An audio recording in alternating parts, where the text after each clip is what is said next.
जिससे मेरी नसें खुल जाएंगी।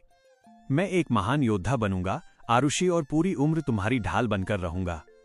शुक्रिया विद्युत भैया। आरुषि की आंखों में एक अजीब सी चमक आई। उसने पूछा, विद्युत भैया, क्या उस शक्ति यंत्र ने सच में पुष्टि की है कि आपको अपने पिता का दिव्य रक्त विरासत में मिला है? हाँ आरुषि, बहुत जल्द तुम्हारा ये साथी इस राज्य का सबसे ताकतवर इंसान बनेगा। विद्युत के चेहरे पर आत्मविश्वास था। आरुषि धीरे से मुस्कुराई और मेज पर रखे गिलास को उठाया। उस गिलास में प्रसिद्ध केसरिया सोम रस था, जिसकी महक चारों ओर फैली थी। आरुषि ने विद्युत के गाल पर एक हल्का सा चुंबन लिया। उसने शर्माते हुए गिलास विद्युत की ओर बढ़ाया और कहा, विद्युत भैया, लीजिए, ये मेरी तरफ से आपके लिए इनाम है। विद्युत ने गिलास हाथ में लिया और भावुक होकर बोला, आरुषि, तुम रोज मुझे ये खास सोमरस पिलाती हो। मैं सच में बहुत खुशकिस्मत हूं कि तुम मेरी जिंदगी में हो।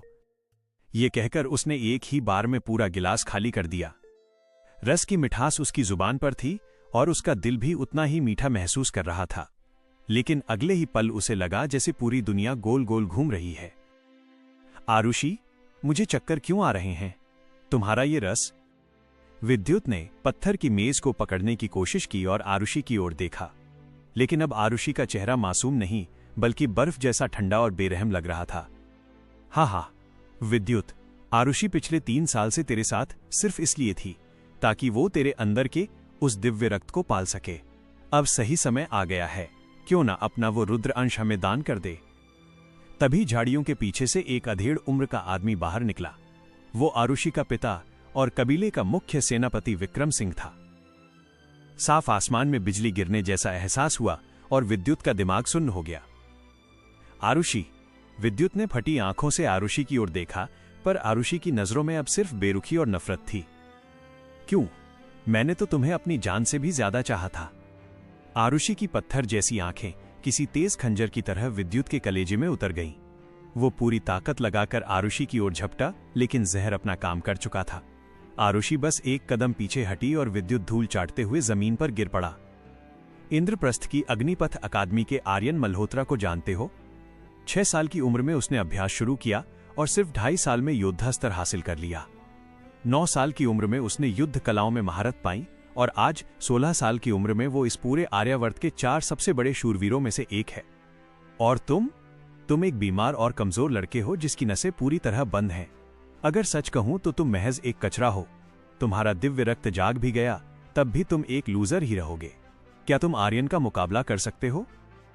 आर्यन जैसा दिग्गज ही मेरा असली जीवन साथी बनने के लायक है। उससे गठबंधन करने के लिए मुझे अपना रक्त और शक्तिशाली बनाना होगा।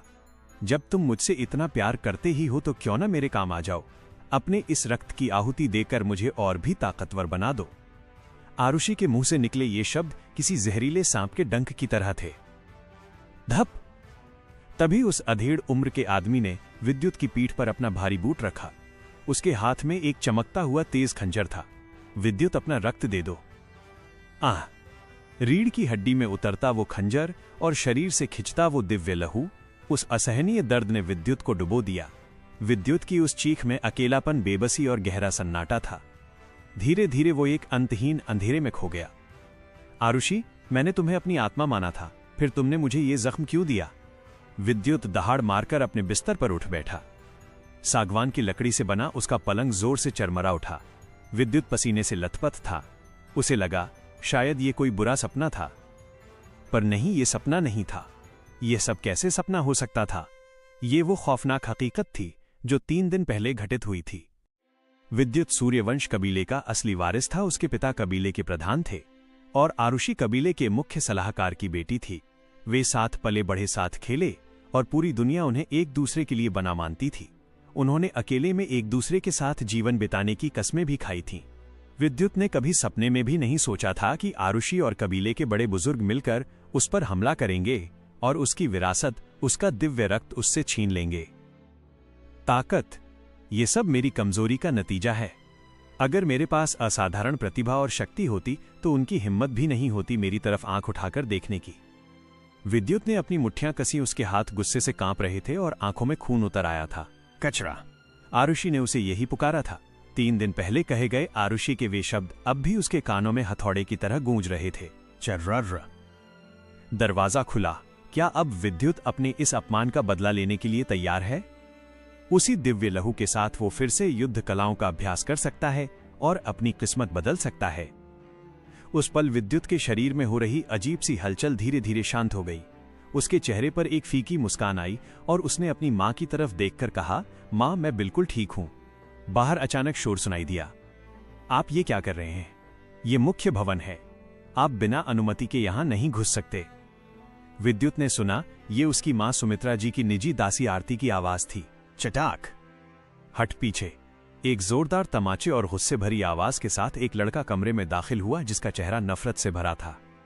मालकिन, छोटे मालिक। आरती पीछे पीछे आई। उसका चेहरा सूज चुका था और गाल पर उंगलियों के निशान साफ चमक रहे थे। वो बुरी तरह डरी हुई थी। रणवीर, तुम्हारी हिम्मत कैसे हुई यहां आने की? विद्युत बिस्तर से उठा और दहाड़ते हुए बोला। रणवीर आरुषि का बड़ा भाई था। वो विद्युत से उम्र में थोड़ा बड़ा था और इस साल वो 16 का हो चुका था। विद्युत को जिंदा देखकर रणवीर की आंखों में हैरानी की एक चमक आई। उसे उम्मीद नहीं थी कि इतना खून बहने के बाद भी विद्युत बच जाएगा।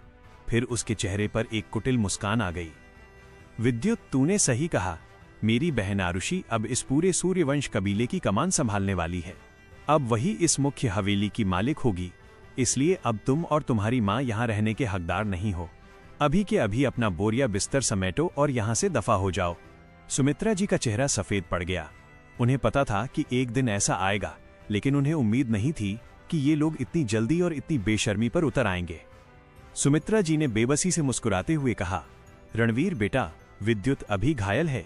बस 2 दिन का समय दे दो। जैसे ही इसकी चोट थोड़ी ठीक होगी हम यहां से चले जाएंगे। 2 दिन?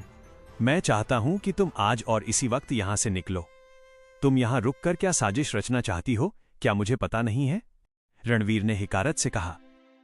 आज? लेकिन विद्युत के शरीर पर गहरे जख्म हैं। आज बहुत रात हो चुकी है। कम से कम आज की रात तो उसे आराम करने दो। सुबह होते ही हम चले जाएंगे। सुमित्रा जी ने हाथ जोड़कर मिन्नत की। रणवीर अपने दोनों हाथ पीछे बांधे चेहरे पर तिरस्कार लिए खड़ा था। उसकी नजरें विद्युत पर टिकी थीं, जैसे वो कोई कीड़ा हो। मां! सुमित्रा जी कुछ और कहना चाहती थीं, लेकिन विद्युत ने उन्हें बीच में ही टोक दिया। मां, हमें इनसे भीख मांगने की जरूरत नहीं है। हम अभी यहां से जा रहे हैं, विद्युत ने सपाट लहजे में कहा। लेकिन बेटा, तुम्हारी चोट अभी ठीक नहीं हुई है। बाहर हाड़ कंपा देने वाली ठंड है। अगर तुम्हें सर्दी लग गई तो क्या होगा? सुमित्रा जी की आंखों में चिंता साफ झलक रही थी। विद्युत ने जिद के साथ अपना सिर हिलाया। मां, मैं ठीक हूं। हम अभी निकलेंगे, लेकिन एक बात याद रखना, हम लौटकर जरूर आएंगे। यह मुख्य हवेली आपके और पिताजी के विवाह की निशानी है और इसे हमसे कोई नहीं छीन सकता। ठीक है फिर? सुमित्रा जी ने एक लंबी आह भरी और दासी आरती के साथ मिलकर अपना सामान समेटने लगी। रणवीर मुस्कुराते हुए सब देख रहा था। अचानक उसकी नजर सुमित्रा जी के हाथ में मौजूद एक वस्तु पर पड़ी और उसकी आंखों में लालच चमक उठा। 1 मिनट, तुम ये तलवार साथ नहीं ले जा सकती। रणवीर तेजी से सुमित्रा जी की ओर बढ़ा, जिन्होंने अनजाने में ही म्यान में लिपटी उस लंबी तलवार को सीने से सटा लिया था। सुमित्रा जी का चेहरा खौफ से सफेद पड़ गया। उन्होंने गिड़गिड़ाते हुए कहा, यह तलवार विद्युत के पिता की आखिरी निशानी है। ये विद्युत की अमानत है, इसे मत छीनो। चूंकि ये पूर्व प्रधान की निशानी है, इसलिए इस पर कबीले का हक है। यह सूर्यवंश की संपत्ति है और इसे जब्त किया जाएगा। वैसे भी विद्युत का प्राण चक्र तो मर चुका है। वो इस तलवार का क्या करेगा? क्या ये कचरा अब तलवारबाजी करेगा? रणवीर की आवाज में सख्ती थी। वो देख सकता था कि ये कोई साधारण तलवार नहीं, बल्कि एक दिव्य अस्त्र था। नहीं रणवीर, मैं तुम्हारे हाथ जोड़ती हूं। सुमित्रा जी ने तलवार छोड़ने से साफ इनकार कर दिया। रणवीर की आंखें ठंडी पड़ गईं। लातों के भूत बातों से नहीं मानते। रणवीर! विद्युत की आवाज कमरे में गूंजी। उसकी आंखें गुस्से से लाल थीं और उसकी मुट्ठियां कांप रही थीं। रणवीर, तलवार तुम रख सकते हो, लेकिन मेरी एक बात याद रखना, जो मेरा है उसे मैं वापस लूंगा, और जब लूंगा तो 100 गुना और 1000 गुना करके वसूल करूंगा। विद्युत की बर्फीली नजरों ने रणवीर को अंदर तक हिला दिया। पल भर के लिए रणवीर को सहरन महसूस हुई, लेकिन अगले ही पल वो ठहाका मारकर हंसा। विद्युत, तू एक लूजर है जिसका रक्त छीन लिया गया है। तू मुझसे हिसाब चुकता करेगा? हा हा हा, मैं इंतजार करूंगा। पिछले 3 सालों से आरुषि रोज विद्युत को जो सोमरस पिला रही थी, उसमें काल सर्प का जहर मिला था, ताकि उसका दिव्य रक्त कभी जाग ही न पाए। इसीलिए 3 दिन पहले शक्ति परीक्षण के दौरान विद्युत सबके सामने नाकाम हो गया और इसी का फायदा उठाकर कबीले के बड़ों ने उस पर हमला किया था। मां, इसे दे दो, विद्युत ने अपनी मां से कहा। विद्युत की आंखों में एक अजीब सा संकल्प देखकर सुमित्रा जी ने भारी मन से वो तलवार रणवीर के हवाले कर दी। सामान लेकर विद्युत अपनी मां और दासी के साथ मुख्य द्वार से बाहर निकल गया। उसने मुड़कर एक आखिरी बार उस हवेली को देखा। एक दिन मैं जरूर लौटूंगा। उन्हें हवेली के एक सुदूर कोने में बने पुराने क्वार्टर में भेज दिया गया, जहां कभी सेवक रहा करते थे। वहां 3 छोटे कमरे और एक छोटा सा आंगन था। रात गहरा चुकी थी और बर्फ जैसी ठंडी हवाएं चल रही थीं। विद्युत आंगन में अकेला बैठा अपनी मुट्ठियां भींच रहा था।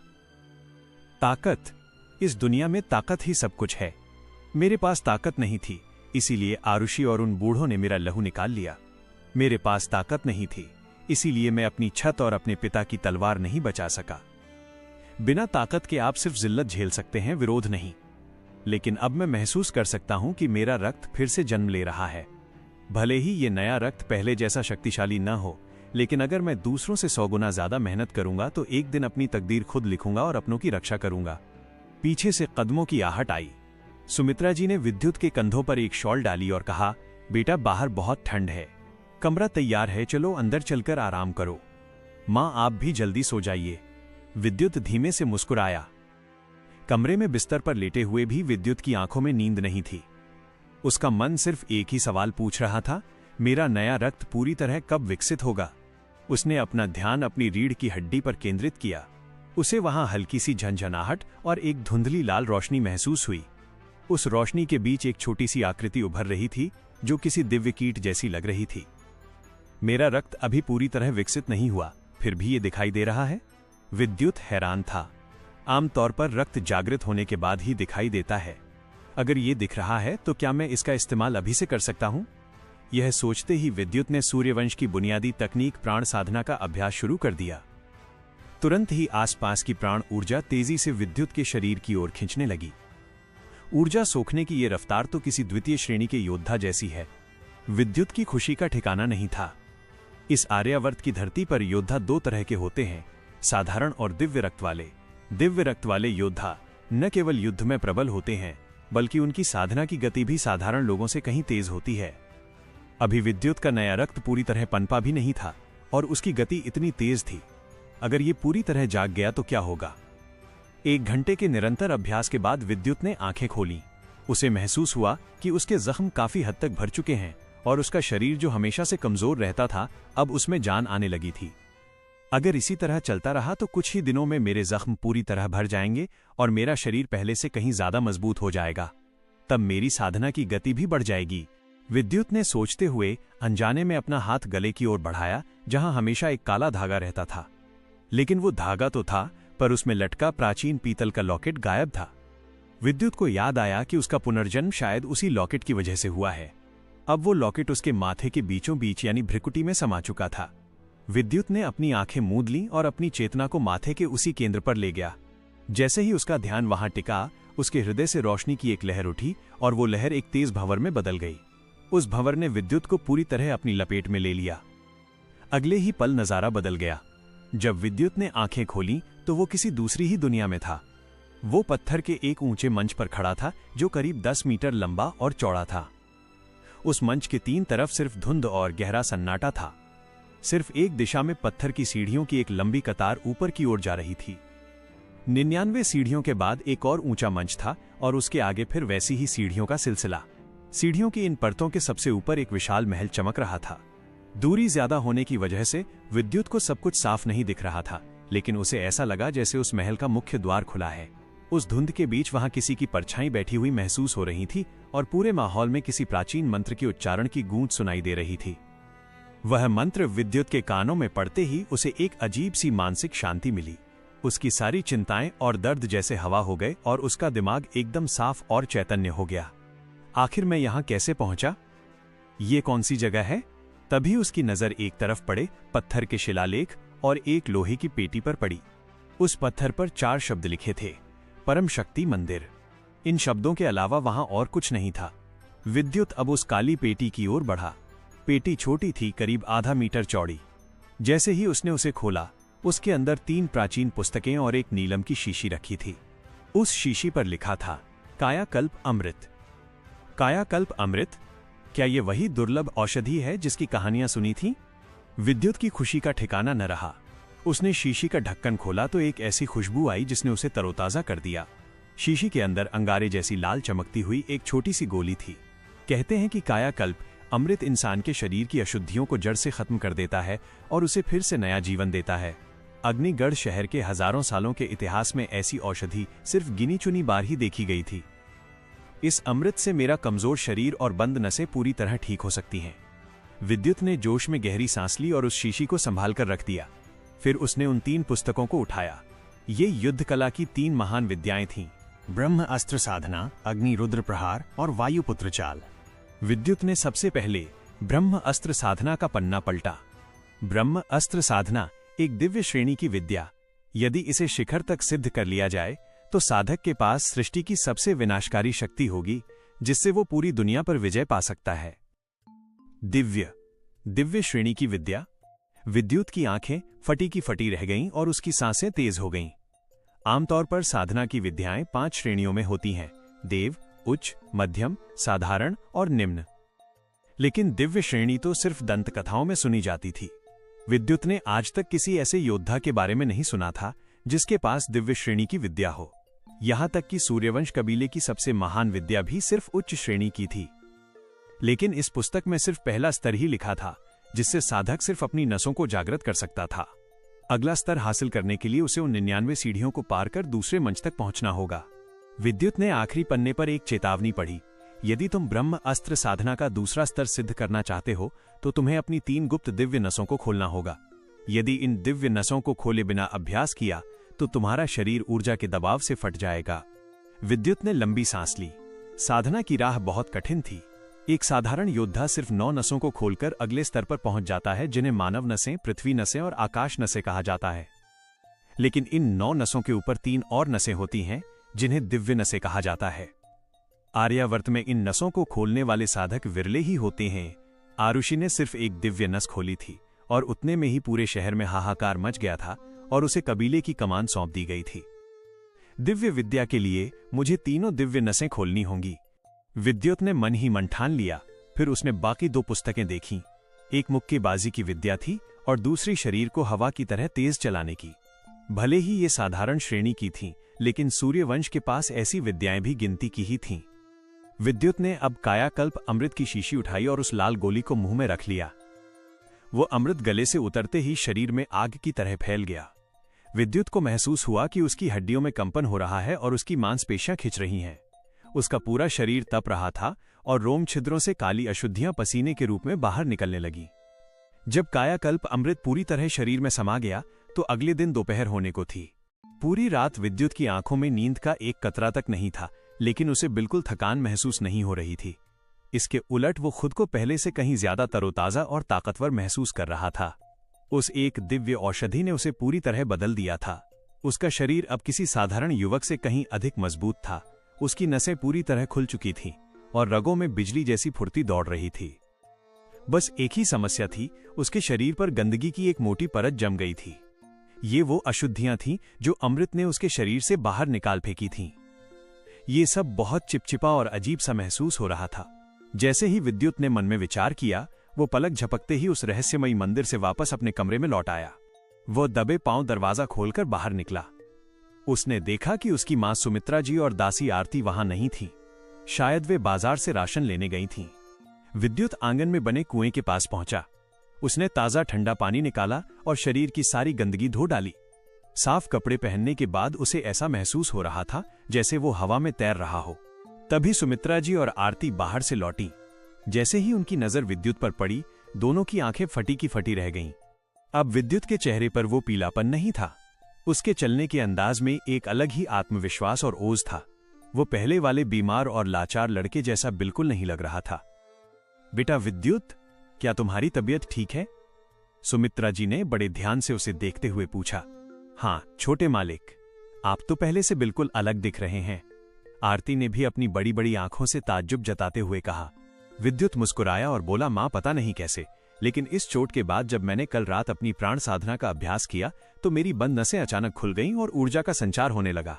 इसीलिए अब मैं बेहतर महसूस कर रहा हूं। क्या बेटा, क्या सच में तुम्हारी प्राण शक्ति जाग गई है? ये सुनते ही सुमित्रा जी के चेहरे पर खुशी की लहर दौड़ गई और उनकी आंखों में खुशी के आंसू आ गए। विद्युत ने उन्हें उस परम शक्ति मंदिर के बारे में कुछ नहीं बताया। उसे पता था कि वहां मौजूद दिव्य विद्याओं की बात अगर बाहर निकली तो उन तीनों की जान को बड़ा खतरा हो सकता था। उसे ये तो पता था कि अमृत ने उसका शरीर बदल दिया है, लेकिन बिना किसी वजह के मां को यकीन दिलाना मुश्किल होता। इसलिए उसने सिर्फ प्राण शक्ति जागने की बात कही।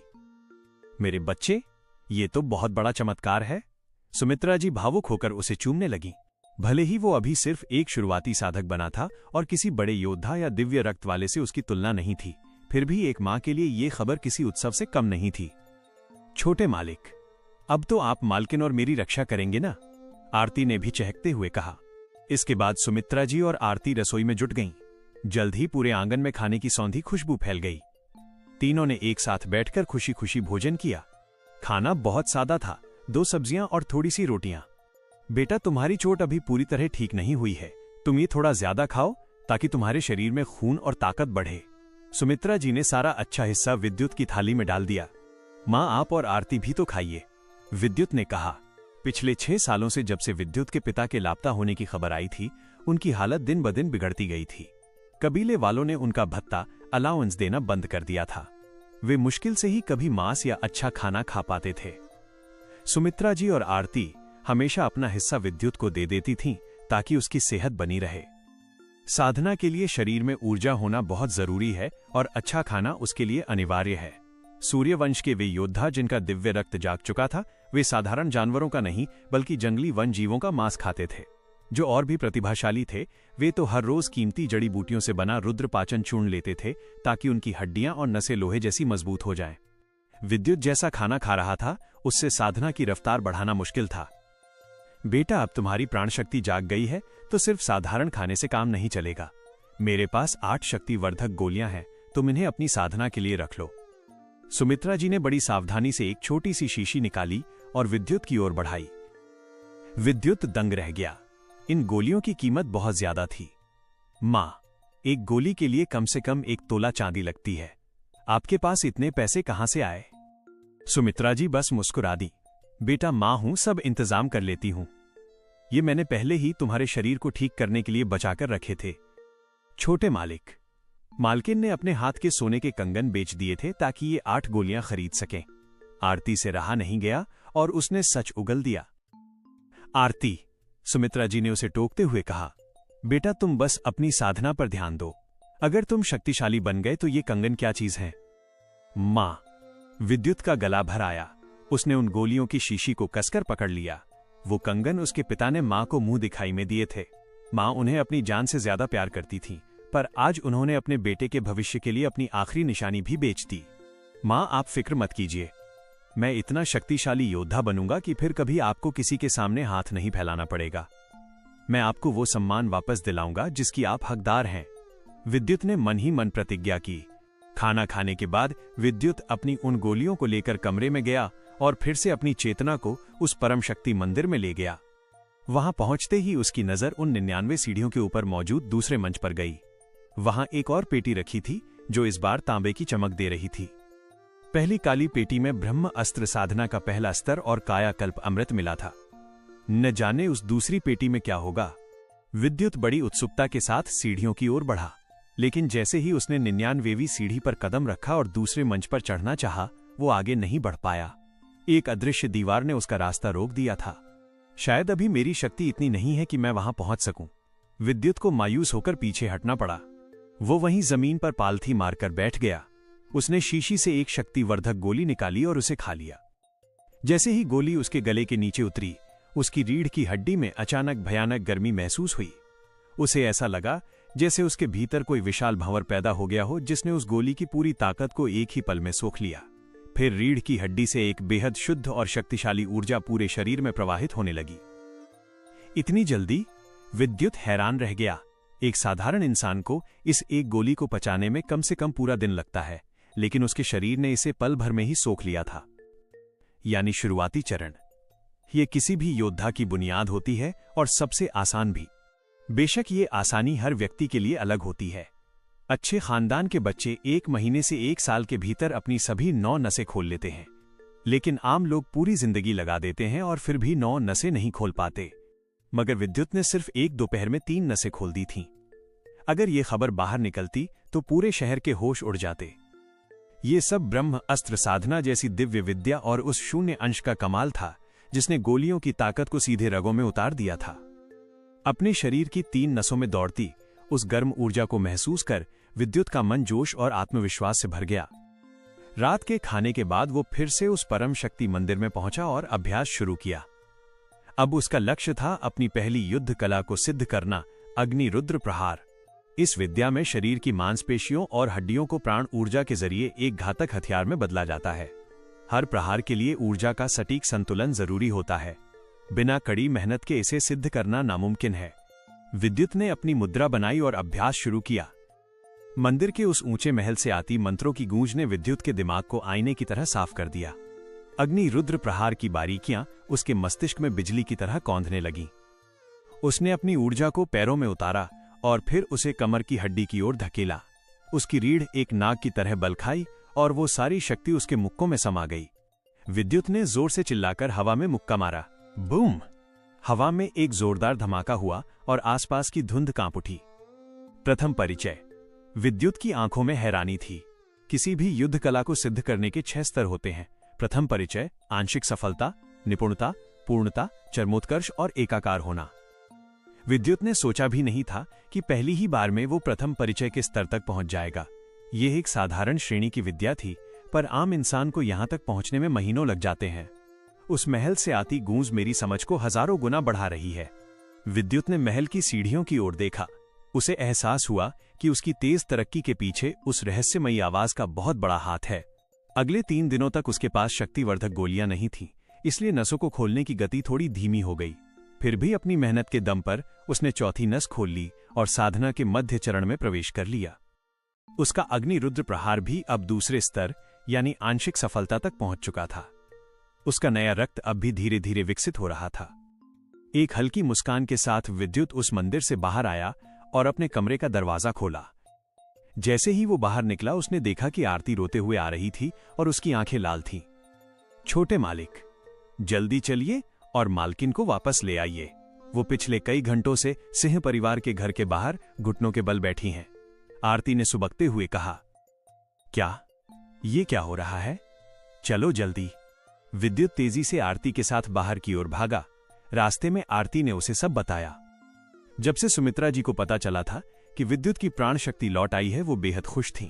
लेकिन आगे बढ़ने के लिए उसे नई तकनीक और युद्ध कलाओं की किताबों की जरूरत थी। सुमित्रा जी कबीले के पुस्तकालय गईं, लेकिन वहां के पहरेदार बुजुर्गों ने उन्हें धक्के मारकर बाहर निकाल दिया और कहा कि एक कचरे के लिए यहां कोई किताब नहीं है।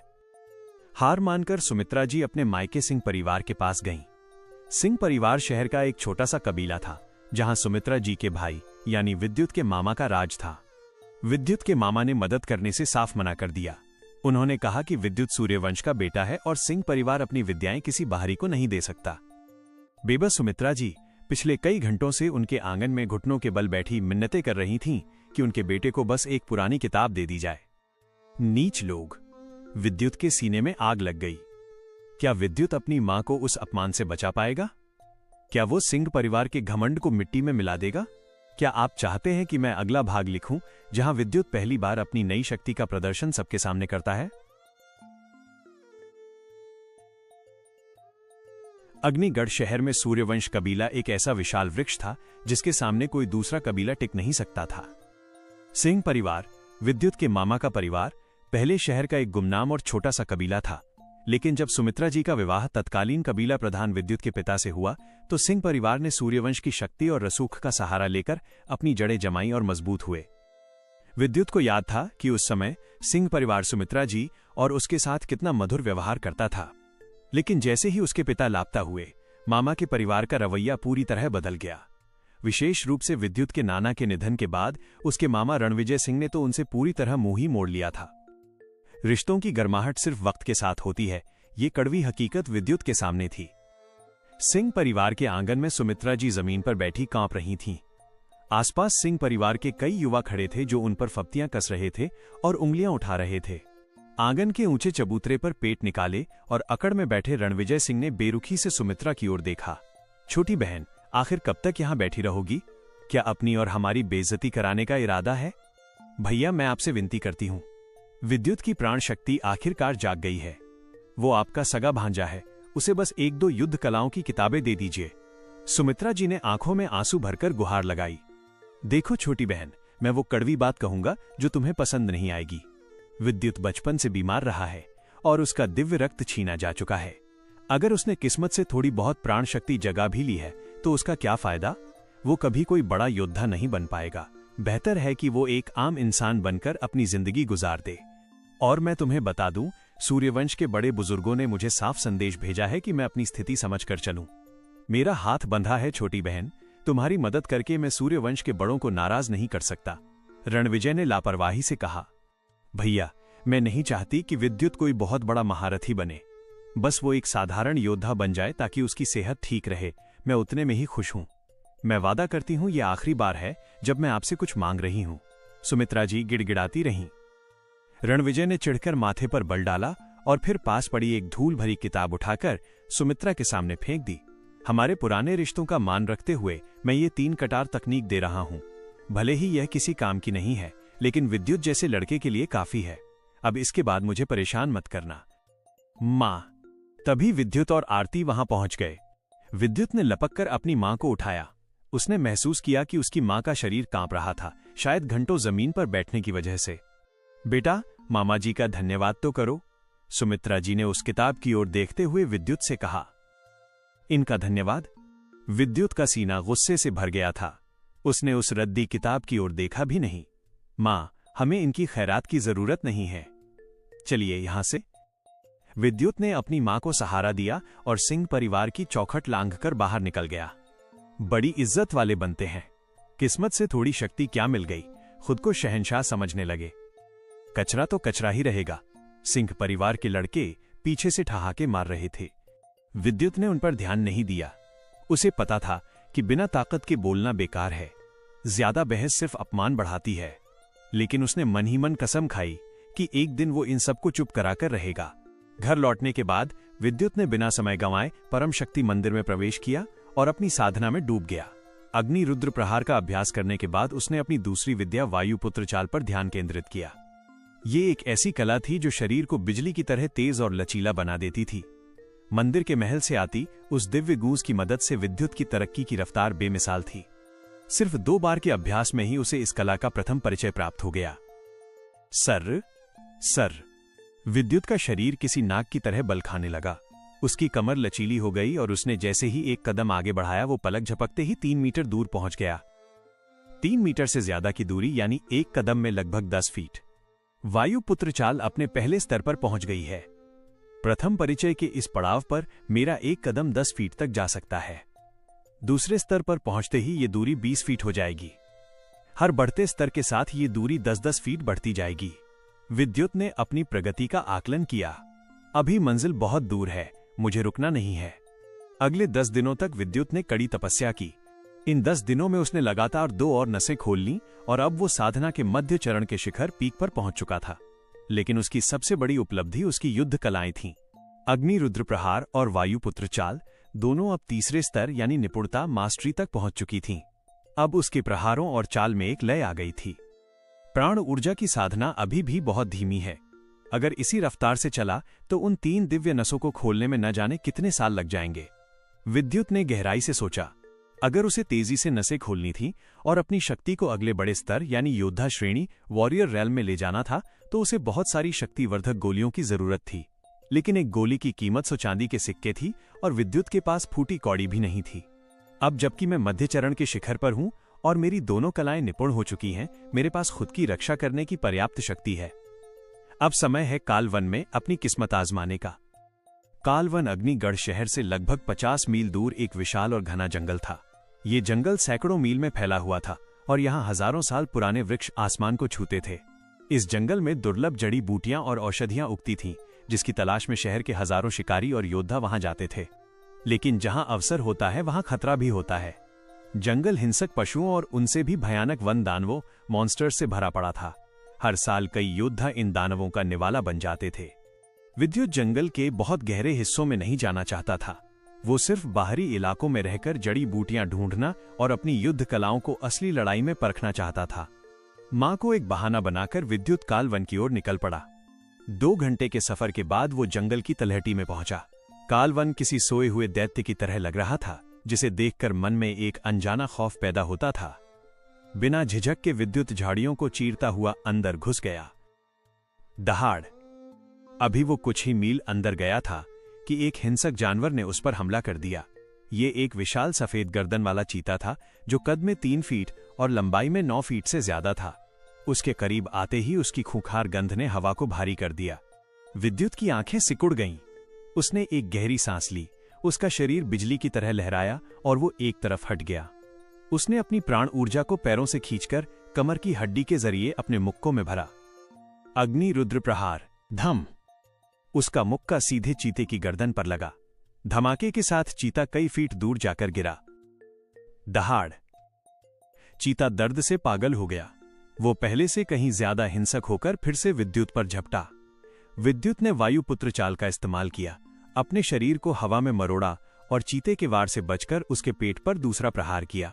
चीता फिर से उछलकर दूर जा गिरा। विद्युत दिव्य श्रेणी की विद्या ब्रह्म अस्त्र साधना का अभ्यास कर रहा था।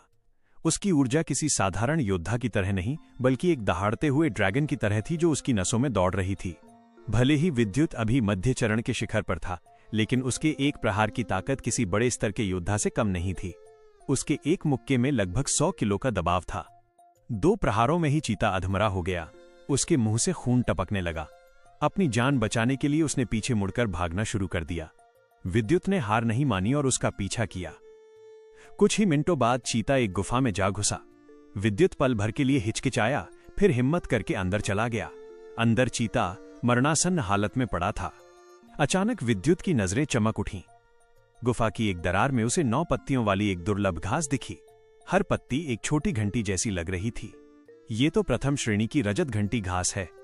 जड़ी बूटियों की भी 9 श्रेणियां होती हैं। रजत घंटी घास में प्राण ऊर्जा का भंडार होता है और इसकी कीमत बाजार में कम से कम 300 चांदी के सिक्के है। ये 3 शक्तिवर्धक गोलियों के बराबर थी। विद्युत को उम्मीद नहीं थी कि जब में घुसते ही उसे इतना बड़ा मिल जाएगा। उसने एक प्रहार से चीते का काम तमाम किया और घास को संभालकर अपने थैले में रख लिया। तभी गुफा के बाहर से आवाजें आईं। भाई विजय, तुम्हें सच में पता है कि उस वन डाकू की गुफा का रास्ता कहां से जाता है? क्या विद्युत उन अजनबियों से भिड़ेगा या गुफा में ही छिपा रहेगा? विद्युत का दिल धड़क उठा। उसने अपनी सांसें रोक लीं और पूरी एकाग्रता के साथ गुफा के बाहर की आवाजों को सुनने लगा। हा, बिल्कुल भाई, मैंने उस वन डाकू गिरोह के सरदार की एक रखैल को फांसने के लिए बड़ी मेहनत की है। उसी चुलबुली लड़की के मुंह से मुझे इस गुप्त रास्ते का पता चला है। अगर तुम्हारे साथ मेरा इतना पुराना याराना न होता तो मैं तुम्हें यहां कभी नहीं लाता। एक और आवाज आई। सुनने से लग रहा था कि दोनों हम उम्र युवक हैं। मुझे पता था विजय भाई, आपके जैसा रूपवान और बांकुरा जवान जिस पर डोरे डाले वो औरत आपके जाल में न फंसे, ऐसा हो ही नहीं सकता। हा, वो विजय नाम का युवक काफी घमंडी लग रहा था। उसने आगे कहा, यहां एक गुफा है, चलो थोड़ी देर यहां विश्राम करते हैं। जैसे ही हमारे कबीले के प्रधान उन वन डाकुओं से युद्ध शुरू करेंगे, हम चुपके से पीछे के रास्ते से उनकी माद में घुस जाएंगे। सरदार का सारा खजाना हमारा होगा। ये कहते ही 17-18 साल के 2 युवक गुफा के अंदर दाखिल हुए। जैसे ही वे अंदर आए, उनकी नजर सीधे विद्युत पर पड़ी। विद्युत, तुम यहां क्या कर रहे हो? उनमें से एक युवक, जिसके चेहरे पर काला मस्सा था, बुरी तरह चौंक कर चिल्लाया। सिंह परिवार के लड़के। विद्युत भी हैरान था। ये दोनों उसके मामा के कबीले यानी सिंह परिवार के लड़के थे। एक का नाम विजय था, जो दिखने में काफी स्मार्ट था, और दूसरा मस्से वाला लड़का आकाश था। विद्युत, क्या तूने हमारी सारी बातें सुन ली हैं? विजय ने काले पड़ते चेहरे के साथ विद्युत को घूरते हुए पूछा। विद्युत ने शांत लहजे में जवाब दिया, हाँ, मैंने सब सुन लिया। विद्युत, अगर तूने सुन लिया है तो फिर अपनी फूटी किस्मत को दोष दे। अब तू यहां से जिंदा बाहर नहीं जाएगा। विजय की आंखों में कत्ल का जुनून साफ दिखाई देने लगा। तुम मुझे मारना चाहते हो? विद्युत का चेहरा भी अब सख्त हो गया। विद्युत, अगले जन्म में याद रखना कि अगर तू कचरा है तो घर में दुबक कर बैठना चाहिए। यूं कहीं भी आवारागर्दी करना मौत को दावत देना है। विजय की आवाज ठंडी और नफरत से भरी थी। विजय भाई, आप अपने हाथ गंदे क्यों करते हैं? इस कीड़े को तो मैं ही मसल दूंगा, आकाश ने आगे बढ़कर कहा। उसे विद्युत की ताकत का रत्ती भर भी अंदाजा नहीं था। उन दोनों ने गुफा में पड़े चीते की लाश तो देखी थी, लेकिन उन्हें लगा कि यह किसी बड़े दानव ने मारा होगा। उनके दिमाग में विद्युत की छवि अब भी वही कमजोर और लाचार लड़के की थी। विजय ने सिर हिलाया और कहा, ठीक है, जल्दी काम तमाम करो, हमें आराम करके निकलना है। फिक्र मत करो भाई, एक झटके का काम है। आकाश ने दांत पीसते हुए विद्युत की गर्दन की ओर अपने पंजे बढ़ाए। आकाश साधना के मध्य चरण में था और उसने 5 नसें खोल ली थीं। उसके इस वार में कम से कम 200 किलो का दबाव था। अगर यह हमला गर्दन पर लगता तो विद्युत की मौत तय थी। चूंकि तुम मुझे मारने आए हो तो पहले मुझे ही तुम्हें खत्म करना होगा। विद्युत फुसफुसाया। उसकी आंखों में मौत की चमक कौंधी। उसका शरीर बिजली की तरह लहराया और उसका मुक्का सीधे निशाने पर लगा। अग्नि रुद्र प्रहार। विद्युत का मुक्का आकाश की छाती पर जा लगा। धम। आकाश किसी फटे हुए बोरे की तरह उछलकर गुफा की पथरीली दीवार से जा टकराया। उसके मुंह से खून का फव्वारा फूटा और उसकी सांसें वहीं थम गईं। एक ही वार में आकाश की मौत हो गई। तुमने आकाश को मार दिया, ये कैसे मुमकिन है? विजय की आंखें फटी की फटी रह गईं। वो कांपती आवाज में चिल्लाया, तू तो एक बेकार कचरा था, तूने आकाश को कैसे मारा? कचरा? हा, तो फिर चल, आज ये कचरा तुझे भी परलोक पहुंचा देता है। विद्युत ने नफरत से मुस्कुराते हुए कहा, मुझे परलोक पहुंचाएगा? मजाक अच्छा है। मैंने अपनी 8 नसें खोल ली हैं। क्या तुझे लगता है कि मैं उस आकाश जैसा कमजोर हूं? मर अब। विजय ने तुरंत संभलकर अपनी म्यान से तलवार निकाली और एक जोरदार वार विद्युत की ओर किया। लेकिन विजय सिर्फ एक साधारण योद्धा था। उसकी युद्ध कलाओं में न तो गहराई थी और न ही उसने उन्हें पूरी तरह सिद्ध किया था। वो विद्युत का मुकाबला कैसे कर सकता था? जैसे ही विजय की तलवार हवा में लहराई, विद्युत ने अपनी वायुपुत्र चाल का इस्तेमाल किया। उसका शरीर किसी नाग की तरह मुड़ा और वो तलवार की धार से बाल बाल बच गया। इससे पहले कि विजय संभल पाता, विद्युत ने अपनी पूरी ताकत समेटकर उसके पेट पर एक जोरदार प्रहार किया। अग्नि रुद्र प्रहार। विजय एक दर्दनाक चीख के साथ हवा में उछला और दूर जा गिरा। उसके मुंह से खून के कुल्ले निकलने लगे। विजय की साधना 8 नसों तक पहुंच चुकी थी, इसलिए वो आकाश की तरह एक वार में नहीं मरा, लेकिन उसकी हालत बहुत खराब थी। तुम्हारे जैसे नीच लोग मुझे कचरा कहते थे। विद्युत धीमी चाल से विजय की ओर बढ़ा। उसकी आंखों में ठंडी मौत का साया था। नहीं, मुझे मत मारो, मुझे माफ कर दो। विजय का घमंड चूर-चूर हो चुका था। वो अपनी जान बचाने के लिए गिड़गिड़ाने लगा। उसने सपने में भी नहीं सोचा था कि जिस विद्युत को वो अब तक तो समझता था, वो इतना भयानक योद्धा बन चुका है। उन वन डाकुओं की माद में जाने का गुप्त रास्ता कौन सा है? जल्दी बताओ, विद्युत ने ठंडे स्वर में पूछा। विद्युत चाहता तो विजय को उसी पल खत्म कर सकता था, लेकिन उसे उन डाकुओं के खजाने का पता चाहिए था। वे वन डाकू सालों से इस इलाके में लूटपाट मचा रहे थे। जंगल का इलाका पेचीदा होने की वजह से उन्हें आज तक कोई पकड़ नहीं पाया था। उन्होंने न जाने कितनी धन दौलत जमा कर रखी होगी। अगर विद्युत उसे पा लेता तो उसे अपनी साधना के लिए शक्तिवर्धक गोलियों की कमी नहीं रहती। अगर मैं रास्ता बता दूं तो क्या तुम मुझे जिंदा छोड़ दोगे? विजय की आंखों में चालाकी चमकी। वो मन ही मन सोच रहा था कि एक बार यहां से बचकर निकल जाए, फिर वो विद्युत और उसकी मां से ऐसा बदला लेगा कि उनकी रूह कांप जाएगी। अभी तुम शर्त रखने की हालत में नहीं हो। अगर जुबान नहीं खोली तो इसी वक्त तुम्हारा सिर धड़ से अलग कर दूंगा। विद्युत की आवाज में मौत का सन्नाटा था। विजय का कलेजा कांप गया। ठीक है, मैं बताता हूं। रास्ता ये है। विजय ने गुफा के पीछे से आने वाले उस गुप्त रास्ते का पूरा ब्यौरा दे दिया। अब क्या मैं जा सकता हूं? विद्युत ने नफरत से मुस्कुराते हुए कहा, जाना चाहते हो ताकि तुम वापस जाकर फिर से मेरे और मेरी मां के खिलाफ साजिश रच सको? ये कहते ही विद्युत ने एक जोरदार प्रहार विजय की छाती पर किया और उसका काम तमाम कर दिया। इन सालों में विद्युत ने दुनिया के कई रंग देखे थे। उसे समझ आ गया था कि योद्धाओं की इस दुनिया में दया कमजोरी की निशानी है। अगर आप अपने दुश्मन को खत्म नहीं करेंगे तो वो लौटकर आपको खत्म कर देगा। विद्युत ने उन दोनों की तलाशी ली। वे दोनों काफी गरीब निकले। उनके पास मुश्किल से 50 चांदी के सिक्के मिले, लेकिन विजय के पास से एक पुरानी किताब जरूर मिली। तड़ित तलवार कला यह एक साधारण श्रेणी की तकनीक थी, लेकिन विद्युत के लिए अभी ये बहुत काम की थी। अभी तक विद्युत के पास हमले के लिए सिर्फ अग्नि रुद्र प्रहार था, अब वो तलवारबाजी भी सीख सकता था। विद्युत ने अपनी जड़ी बूटी, किताब और सिक्कों को परम शक्ति मंदिर में सुरक्षित रखा और गुफा से निकलकर उस गुप्त रास्ते की ओर बढ़ गया जो डाकुओं के ठिकाने तक जाता था। डाकुओं का अड्डा करीब 30 मील दूर एक ऊंची पहाड़ी पर था। उस पहाड़ी की 3 तरफ सीधी ढलान थी जहां से चढ़ना नामुमकिन था। सिर्फ एक संकरा रास्ता ही ऊपर तक जाता था। विद्युत को वहां पहुंचने में 2 घंटे लगे। रास्ते में उसका सामना कई जंगली जानवरों से हुआ, लेकिन वह बचते बचाते आगे बढ़ता रहा। जंगल के दानव बहुत ताकतवर होते हैं। उन्हें 9 श्रेणियों में बांटा गया है। एक पहली श्रेणी का दानव भी एक मंझे हुए योद्धा के बराबर होता है, जिससे टकराना अभी विद्युत के लिए जोखिम भरा था। विद्युत पहाड़ी के पास छिपकर इंतजार करने लगा।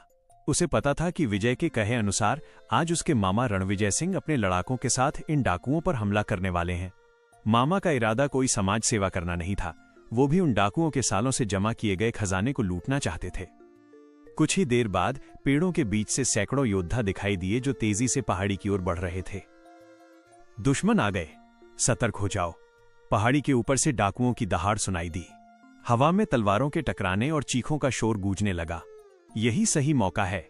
विद्युत ने फुर्ती दिखाई और वायुपुत्र चाल का इस्तेमाल करते हुए जंगल के बीच से पहाड़ी के पिछले हिस्से की ओर निकल गया, जहां से वो गुप्त रास्ता शुरू होता था। विद्युत ने सावधानी से खोजबीन की और उसे पहाड़ों पर चढ़ने का एक गुप्त मार्ग मिल ही गया। हालांकि ये रास्ता बहुत ही संकरा और खतरनाक था, लेकिन विद्युत की वर्तमान साधना और फुर्ती के लिए इस पर चढ़ना मुमकिन था। विद्युत के चेहरे पर चमक आ गई और वो तेजी से ऊपर की ओर बढ़ने लगा। करीब 10 मिनट की कड़ी मशक्कत के बाद विद्युत चोटी पर पहुंच गया। वन डाकुओं को शायद पूरा भरोसा था कि इस तरफ से कोई नहीं आ सकता, इसलिए उन्होंने यहां एक भी पहरेदार तैनात नहीं किया था। पहाड़ी के इस हिस्से में सन्नाटा था। जाहिर था कि कबीले के हमले को रोकने के लिए डाकुओं की पूरी फौज सामने की ओर मोर्चा संभाल रही थी। विजय के बताए अनुसार विद्युत सीधे डाकुओं के सरदार के निजी कक्ष की ओर बढ़ा। विजय ने कहा था कि डाकुओं के सरदार ने सालों से लूटा हुआ खजाना अपने बिस्तर के नीचे एक तहखाने में छुपा रखा है। अगर सरदार की उस प्रेमिका को शहर से सामान खरीदने की आदत न होती और वो विजय के जाल में न फंसी होती, तो शायद दुनिया में किसी को पता भी न चलता कि डाकुओं का खजाना कहाँ है। जल्द ही विद्युत सरदार के कमरे में था। उसने बिस्तर हटाया और जमीन के पत्थर को खिसकाया तो वहां 2 बड़े संदूक और एक छोटा डिब्बा मिला।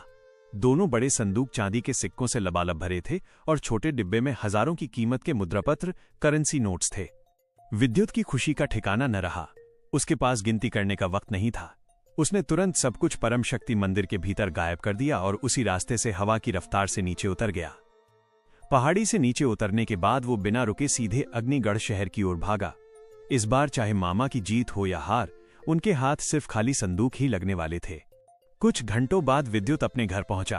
अपनी मां को आवाज देकर वो सीधे अपने कमरे में घुसा और परम शक्ति मंदिर में जाकर खजाना गिनने लगा। गिनती खत्म होते ही विद्युत दंग रह गया। कुल 1 लाख चांदी के मुद्रापत्र थे और उन 2 बड़े संदूकों में 30,000 चांदी के सिक्के, यानी कुल मिलाकर 1,30,000 चांदी के सिक्के। साफ था कि उन डाकुओं ने सालों से लूटपाट मचाकर अपार संपत्ति जमा की थी, जो अब विद्युत के हाथ लग चुकी थी। इन पैसों से मैं ढेरों शक्तिवर्धक गोलियां खरीद सकता हूं। आरुषि, 1 महीने बाद होने वाली कबीले की महापंचायत में तूने जो सपना देखा है, उसे मैं मिट्टी में मिला दूंगा। मैं अपना सम्मान और अपनी विरासत वापस लेकर रहूंगा। विद्युत ने अपनी मुट्ठियां कसी। उसकी आंखों में जिद और अडिग संकल्प था। थोड़ी देर बाद विद्युत मंदिर से बाहर निकला और शहर के बाजार की ओर चल पड़ा। अग्निगढ़ का बाजार शहर का सबसे व्यस्त इलाका था, जहां दवाइयों, हथियारों और कीमती पत्थरों की अनगिनत दुकानें थीं। रास्ते में विद्युत ने एक काला लबादा और एक बड़ा सा हैट खरीदा ताकि उसका चेहरा पूरी तरह छुप जाए। उसे बहुत बड़ी मात्रा में गोलियां खरीदनी थीं और वो नहीं चाहता था कि किसी को उसकी असली पहचान पता चले। वह दिव्य औषधि भंडार पहुंचा, जो शहर की सबसे बड़ी दवा की दुकान थी। ये दुकान 4 मंजिला थी और शहर के एक बड़े हिस्से में फैली हुई थी। कहा जाता था कि इस दुकान के पीछे किसी बड़े युद्ध विद्यालय का हाथ है। जैसे ही विद्युत अंदर गया, एक युवती ने मुस्कुराकर उसका स्वागत किया। उसने विद्युत के काले लिबास को देखकर कोई हैरानी नहीं जताई, क्योंकि यहां अक्सर ऐसे रहस्यमयी ग्राहक आते थे और अक्सर वही सबसे बड़ी खरीदारी करते थे। मान्यवर, आपकी क्या सेवा कर सकती हूं? उसने विनम्रता से पूछा। मुझे शक्तिवर्धक गोलियां खरीदनी हैं। यहां उनका क्या भाव है? विद्युत ने जानबूझकर अपनी आवाज भारी कर ली थी, जिससे वो किसी 30-35 साल के अनुभवी व्यक्ति जैसा सुनाई दे रहा था। युवती ने पेशेवर लहजे में बताया, मान्यवर, प्रथम श्रेणी की साधारण लो ग्रेड गोली 100 चांदी के सिक्के की है, मध्यम श्रेणी मिडिल ग्रेड की 300 चांदी के सिक्के और उच्च श्रेणी हाई ग्रेड की 1000 चांदी के सिक्के। आप कौन सी और कितनी मात्रा में लेना चाहेंगे? औषधियों को 9 श्रेणियों में बांटा जाता है और हर श्रेणी के 3 स्तर होते हैं, 30 साधारण और 30 मध्यम श्रेणी की गोलियां। विद्युत ने कहा, ये इतनी सारी? युवती एक पल के लिए ठिठक गई, फिर उसकी आंखों में चमक आ गई। वो और भी विनम्र होकर बोली, श्रीमान, आपकी खरीदारी 12,000 चांदी के सिक्कों से ऊपर जा रही है। इतनी बड़ी डील मैं तय नहीं कर सकती। कृपया एक पल रुकें, मैं अपने मुख्य अधिकारी को सूचित करती हूं। वो दौड़कर अंदर गई और कुछ देर बाद लौटी। मान्यवर, हमारी स्वामिनी ने आपको विशेष कक्ष में आमंत्रित किया है। विद्युत सिर हिलाकर उसके पीछे चल दिया। विशेष कक्ष बहुत ही आलीशान था। विद्युत ने वहां रखी चाय की कुछ चुस्कियां लीं। तभी हवा में एक मादक खुशबू घुली और करीब 25 साल की एक युवती अंदर दाखिल हुई। उसने लाल रंग का तंग लिबास पहना था, जो उसके सुडौल शरीर पर बिजली की तरह फब रहा था। उसकी कमर किसी नागिन की तरह लचीली थी और चाल में एक गजब का आकर्षण था। उसकी झील जैसी आंखों और सुर्ख लबों को देखकर कोई भी अपनी सुध-बुध खो सकता था। वो किसी राज्य को तबाह कर देने वाली सुंदरी जैसी लग रही थी। विद्युत का दिल भी एक पल के लिए तेजी से धड़का। मान्यवर, मेरा नाम मृणालिनी है। मैं इस औषधि भंडार की स्वामिनी हूं। मैंने सुना है आप 30 साधारण और 30 मध्यम श्रेणी की गोलियां खरीदना चाहते हैं।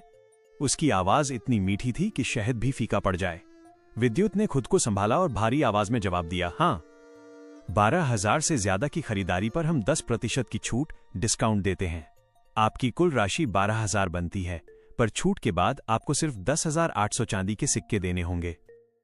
मृणालिनी ने अपनी कातिल नजरों से विद्युत के काले लबादे को टटोला। धन्यवाद स्वामिनी।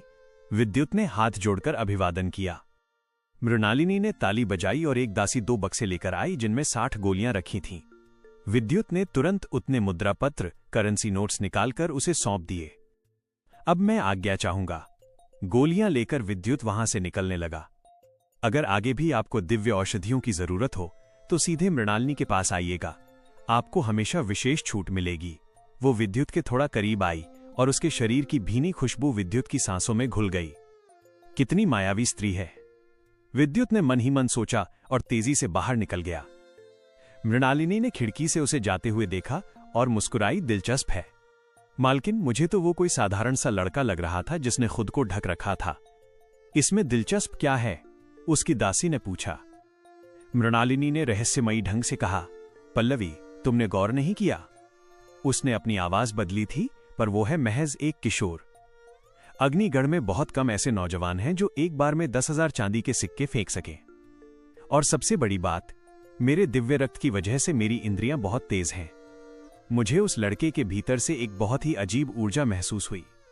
उसका रक्त अभी अधूरा है, जैसे वो फिर से जन्म ले रहा हो। ये बहुत ही दुर्लभ है। दासी भी हैरान रह गई। क्या सच में?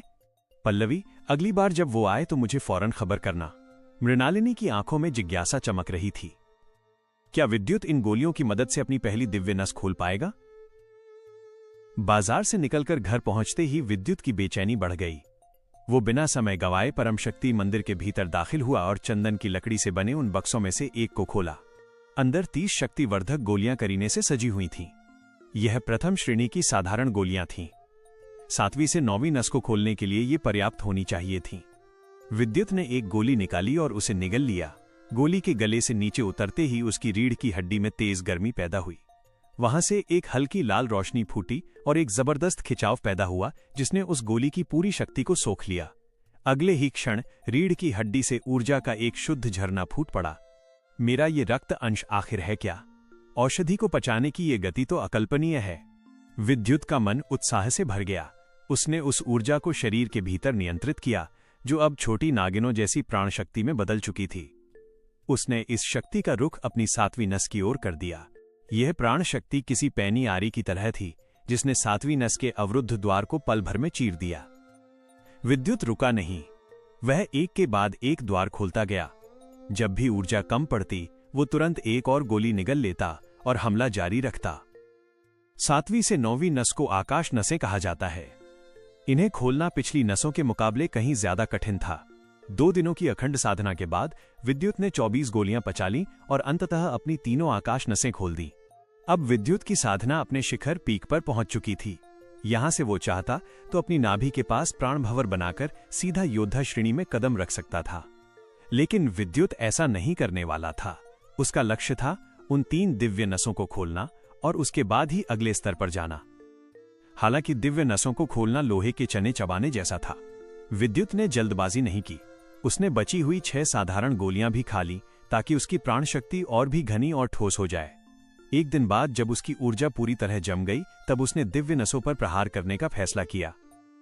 उसने प्रथम श्रेणी की मध्यम स्तर की एक गोली निकाली और उसे निगल लिया। इस बार जो ऊर्जा शरीर में फूटी वो साधारण गोली से कई गुना ज्यादा शक्तिशाली थी। वाह, यही है मध्यम श्रेणी की औषधि का असली दम। विद्युत ने ब्रह्म अस्त्र साधना के मंत्रों का जाप शुरू किया और पहली दिव्य नस पर वार किया। धम!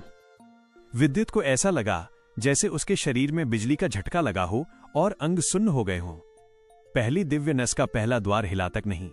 विद्युत ने हिम्मत नहीं हारी। उसने अपनी पूरी शक्ति को एक बिंदु पर केंद्रित किया और फिर से प्रहार किया। धम धम धम! लगातार 7 प्रहारों के बाद पहली दिव्य नस का पहला बड़ा द्वार आखिरकार टूट गया। प्रचंड प्राण शक्ति उस द्वार के भीतर सैलाब की तरह भर गई। विद्युत का शरीर अब छोटे छोटे चमकदार बिंदुओं से जगमगाने लगा था। ये वे द्वार थे जिन्हें उसने अब तक खोला था। 81 साधारण बिंदुओं के साथ अब एक नया बेहद चमकदार बिंदु रोशन हो गया था। सिर्फ एक द्वार खुलने से ही मेरी प्राण शक्ति इतनी बढ़ गई। अद्भुत! विद्युत ने प्रहार जारी रखा, लेकिन दिव्य नसें सच में दिव्य थीं। वे जितनी ऊर्जा सोख रही थीं वो डरावनी थी। 3 दिन और बीत गए। विद्युत ने अपनी सारी 30 मध्यम श्रेणी की गोलियां खत्म कर दी, तब जाकर पहली दिव्य नस के सभी 9 द्वार पूरी तरह खुल पाए। कितनी प्रचंड शक्ति है ये! क्या अब मेरे एक सामान्य मुक्के में 1500 किलो का दबाव है? विद्युत की आंखों में हैरानी चमक उठी। जब वह साधना के मध्य चरण में था, तब अग्नि रुद्र प्रहार के साथ उसकी ताकत लगभग 500 किलो थी। लेकिन अब बिना किसी विशेष कला के इस्तेमाल के उसकी सामान्य प्राण शक्ति ही 2 गुनी से ज्यादा हो चुकी थी। एक साधारण योद्धा जो अपनी 9 नसें खोलकर शिखर पर होता है, उसके प्रहार की शक्ति मुश्किल से 500 से 700 किलो होती है। लेकिन विद्युत अब उनसे कोसों आगे निकल चुका था। जब कोई साधारण योद्धा अपनी 9 नसें खोलकर योद्धा श्रेणी वॉरियर रेल्म में कदम रखता है, तब उसकी प्राण शक्ति का विस्फोट लगभग 2000 किलो के बराबर होता है।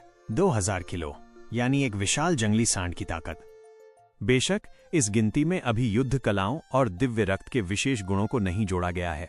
अगर उन्हें भी जोड़ दिया जाए तो ये ताकत और भी भयानक हो जाती है। विद्युत ने मन ही मन सोचा, सारी शक्तिवर्धक गोलियां खत्म हो चुकी हैं, लेकिन मुझे दोबारा खरीदने की कोई जल्दी नहीं है।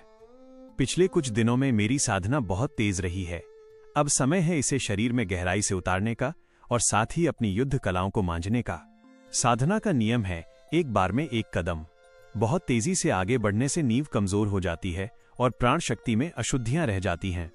इसलिए विद्युत ने अगले कुछ दिन अपनी मौजूदा शक्ति को स्थिर करने और बाकी 2 दिव्य नसों पर प्रहार करने से पहले खुद को तैयार करने का फैसला किया। वो आंगन में अपनी कलाओं अग्नि रुद्र प्रहार और वायुपुत्र चाल का अभ्यास करने लगा। देखते ही देखते 7 दिन बीत गए। एक दोपहर जब सुमित्रा जी और आरती घर पर नहीं थी, विद्युत आंगन में अग्नि रुद्र प्रहार का अभ्यास कर रहा था। हवा की सनसनाहट, उसके मुक्कों की गूंज हवा को चीर रही थी। विद्युत का शरीर किसी विशाल नाग की तरह बल खा रहा था और हर प्रहार के साथ हवा में धमाके हो रहे थे। अंत में विद्युत ने एक गहरी सांस छोड़ी और आंगन में रखे इंसान के सिर के बराबर एक भारी पत्थर पर मुक्का जड़ दिया। एक जोरदार धमाके के साथ वो पत्थर चकनाचूर होकर बिखर गया। चतुर्थ स्तर, पूर्णता। विद्युत ने अपनी शक्ति समेटी, उसके चेहरे पर संतोष की लहर थी। 7 दिनों की कड़ी मेहनत के बाद अग्नि रुद्र प्रहार आखिरकार चौथे स्तर पर पहुंच गया था। छोटे मालिक, आप इतने ताकतवर कब से हो गए? अचानक दरवाजे से एक कांपती हुई आवाज आई। विद्युत ठिठक गया। वो अभ्यास में इतना खो गया था कि उसे पता ही नहीं चला कि आरती कब लौट आई। आरती फटी आंखों से पहले उस टूटे हुए पत्थर को देख रही थी और फिर विद्युत को। उसकी आंखों में आंसू छलक आए। वो दौड़कर विद्युत के पास आई और उसके हाथ पकड़कर बोली, छोटे मालिक, ये तो चमत्कार है। आप सच में इतने शक्तिशाली योद्धा बन गए। अगर मालकिन को पता चलेगा तो उनकी खुशी का ठिकाना नहीं रहेगा। बोलते बोलते आरती की आंखों से आंसू बहने लगे। भले ही वो एक दासी थी, लेकिन वो बेहद सुंदर थी। इस वक्त उसकी रोती हुई आंखों को देखकर विद्युत का दिल पसीज गया। उसने धीरे से उसके आंसू पोंछे और मुस्कुराकर कहा, पगली, ये तो खुशी की बात है, फिर तू रो क्यों रही है? छोटे मालिक, मैं आपके लिए बहुत खुश हूं, आरती ने सिसकते हुए कहा। फिर अचानक उसे एहसास हुआ कि उसने विद्युत का हाथ कितनी कसकर पकड़ा हुआ है। विद्युत के हाथों की गर्माहट महसूस करते ही उसका दिल जोर जोर से धड़कने लगा। वो घबराकर 2 कदम पीछे हटी। उसका चेहरा शर्म से लाल हो गया। आरती की उस मासूमियत और शर्माती आंखों को देखकर विद्युत के मुंह से अचानक निकल गया, आरती, तू कितनी सुंदर है। ये सुनते ही आरती का चेहरा सेब की तरह लाल हो गया। उसने अपनी नजरें झुका ली और धीरे से फुसफुसाई, छोटे मालिक, आप ये क्या कह रहे हैं?